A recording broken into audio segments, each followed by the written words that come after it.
En janvier, la trêve de Noël s'est prolongée quelque temps pour une partie du chantier. En effet, les températures de la dernière quinzaine n'ont pas permis d'avancer sur le bétonnage conformément au planning prévisionnel. C'est l'occasion de faire le point avec les responsables de chantier lors de la réunion hebdomadaire du jeudi et notamment avec l'équipe de maîtrise d'œuvre SNCF. Bonjour, je suis Thomas Drin, maîtrise d'œuvre travaux sur ce chantier.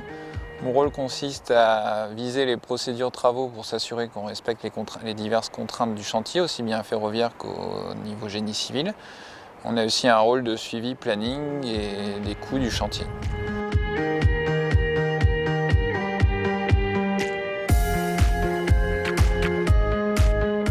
Donc il y a eu une première phase sur le chantier qui consistait à réaliser les appuis. Donc là il y avait beaucoup de contraintes ferroviaires. Ça, c'était sur la première année.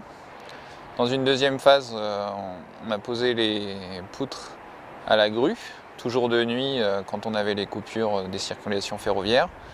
Et là, on arrive sur une troisième phase du chantier qui consiste à plutôt réaliser les ouvrages de génie civil maintenant qu'on a posé les poutres et les prédales, donc plutôt avec moins de contraintes ferroviaires. Même s'il faut s'assurer qu'il n'y ait pas de fuite et qu'on n'apporte vraiment aucun risque sur les circulations ferroviaires.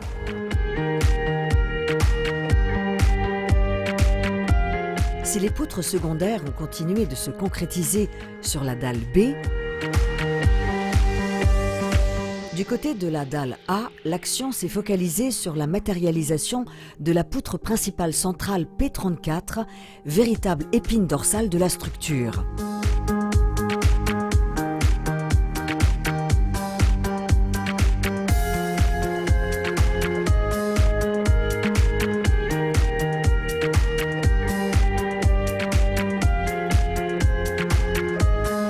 Quel que soit son calibre, le coulage d'une poutre se fait en une opération.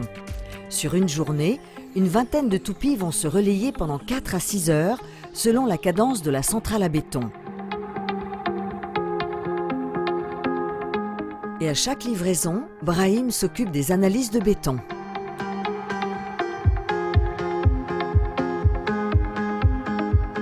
À la fin du mois, lorsque la météo s'est montrée plus clémente, le coulage de la dalle de compression a pu être réalisé.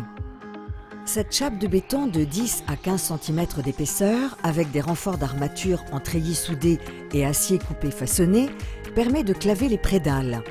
L'ensemble dalle de compression prédale constitue la dalle définitive. Je m'occupe quotidiennement de ce chantier. Il y a quelqu'un qui s'occupe aussi de viser les notes de calcul, donc une deuxième personne.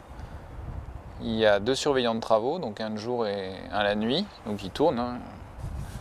Et ensuite, il y a mon chef qui supervise mon travail et celui de la maîtrise d'œuvre-études. Donc ça fait 5 personnes.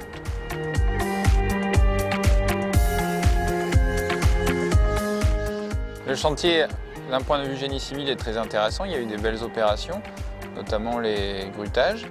Il y a beaucoup de contraintes et d'interfaces à gérer avec le ferroviaire, aussi bien s'éloigner de la zone dangereuse et des caténaires, donc trouver les bonnes méthodes de travaux.